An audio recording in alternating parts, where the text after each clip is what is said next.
according to record, around 43 years ago. In 1983, Atari dug a hole in the New Mexico desert, filled it with more than 700,000 of its own video games, crushed them, and poured concrete on top. Then the company denied it ever happened. And for 30 years, the world believed the denial. The burial was ranked among the greatest urban legends of all time, a story too perfect to be true. But in April of 2014, in front of 200 witnesses and a film crew, a backhoe cracked through that concrete, and the first recognizable thing out of the ground was a crushed cardboard box with an alien's face printed on it. The legend was true. Atari really had buried its own games in the desert. And here is the strangest part. That garbage became treasure. Single cartridges from that hole later sold for more than $1,500 each, over 30 times their original price. The company that buried them was founded with $500 between two engineers. At its peak, it earned $2 billion a year. It was eventually sold for $50 in cash and a stack of IOUs. This is the story of how Atari invented the video game industry, destroyed it, and buried the evidence. And it begins with a broken coin box in a Sunnyvale bar. It started with a lie, told to a young engineer, Allan Alcorn, on his first assignment. What he built would run the electronic world. What they did to him would bury it. You're watching Focus Digits, where we take apart the companies that built the electronic world, down to the circuit board and the engineer who designed it. Subscribe and hit like, because here the rise came fast, and the burial came faster. Nolan Bushnell learned his most valuable lesson by watching strangers walk away from his machine. In 1971, he had built Computer Space, the first coin-operated video game ever sold, and in bar after bar the same scene repeated itself. A customer would drift over, squint at the instruction card, and drift back to the pool table. Only about 1,500 machines were built. But Bushnell walked away from the failure, carrying the conviction that would create an entire industry. The idea was right, and the complexity was wrong. A game had to be simple enough to learn with a beer in one hand. In June of 1972, Bushnell and his engineering partner Ted Dabney incorporated a new company in Sunnyvale, California, with $250 each, $500 against the future. They wanted to call it Syzygy, but the name was already taken in the state. So Bushnell reached into the vocabulary of Go, the Japanese board game he loved, and took the word for a position under attack. The word was Atari. The company's first design engineer was a young man named Allan Alcorn, and Bushnell greeted him with a lie. He described a contract from General Electric, a simple tennis game, 1 ball, 2 paddles. There was no contract. Bushnell had invented it as a training exercise, and Alcorn, believing a real client was waiting, over-delivered on every front. He made the ball accelerate as a rally went on. He split each paddle into segments so the ball bounced at different angles. He added sound because he could. In the summer of 1972, they bolted the prototype into a wooden cabinet and set it down inside Andy Capp's tavern in Sunnyvale, between the jukebox and the pinball machines, to find out whether strangers would pay a quarter to play it. About 2 weeks later, the bar called with bad news. The machine had stopped working. Alcorn drove over, opened the cabinet, and found that nothing was broken at all. The coin mechanism had jammed because it was overflowing with quarters. Pong became the first commercially successful video game in history. Atari sold roughly 10,000 arcade units in 1973, and when a home version arrived through Sears in 1975, it sold about 150,000 more. The company, founded on $500, was suddenly worth millions, and it was barely 2 years old, but there was a shadow over the triumph, and the record keeps both stories. Before Pong existed, Bushnell had attended a demonstration of the Magnavox Odyssey, a home console designed by an engineer named Ralph Baer, and the Odyssey already contained a tennis game. Magnavox sued in 1974. Atari settled in June of 1976, buying a paid-up license that Alcorn remembered costing $700,000, though some records put the total closer to $1.5 million over the years. History has settled the argument more generously than the lawyers did. Baer is remembered as the father of the home video game, and Bushnell as the father of the video game industry. For now, the quarters kept coming, and Atari hired almost anyone in California who could hold a soldering iron. In 1974, one of the people who walked through the door was a 19-year-old college dropout, and within weeks, the company decided he was only allowed to work at night. The dropout's name was Steve Jobs. He was employee number 40. He was brilliant, and he bathed rarely enough that the night shift became less a schedule than a quarantine. But the night shift got the better end of the arrangement, because Jobs rarely came alone. His best friend was a shy engineering genius named Steve Wozniak, who designed calculators at Hewlett-Packard by day and spent his evenings at Atari playing the games for free.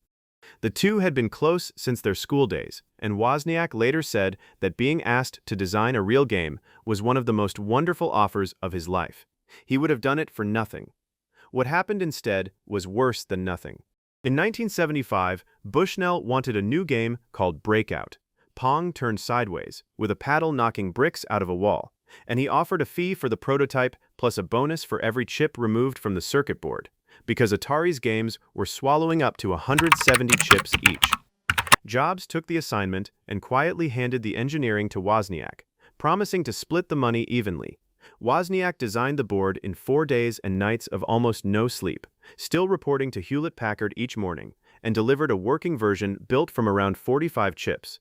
The design was compressed so tightly that Atari's own engineers could not manufacture it, and the production version had to be rebuilt with roughly 100 chips. But the bonus terms had been met, and Jobs collected about $5,000 for the work. He told Wozniak the payment had been $700, and he handed his best friend $350. Wozniak learned the truth years later from a biography, and by his own account he cried when he read it. Not over the money, he said, but over what the money revealed. Within a year of Breakout, the two of them founded Apple Computer, and Bushnell, by his own account, turned down the chance to buy a third of it for $50,000. Atari's real problem in 1976 was capital. Bushnell wanted a programmable home console, a machine that played interchangeable cartridges instead of one built-in game, and the project needed money Atari did not have. So he sold the company to Warner Communications for $28 million, of which about $15 million went to Bushnell himself. The console shipped in September 1977 as the Atari Video Computer System, later renamed the Atari 2600, with a game called Combat in the box. It sold slowly at first, and Warner grew impatient. In late 1978, after a dispute with Warner's management, Bushnell was pushed out of the company he had named. The man Warner put in charge was Ray Kassar, an executive recruited from the textile industry who wore tailored suits into a building where engineers worked barefoot and scheduled morning meetings for programmers who had gone home at 3. Then the machine caught fire commercially.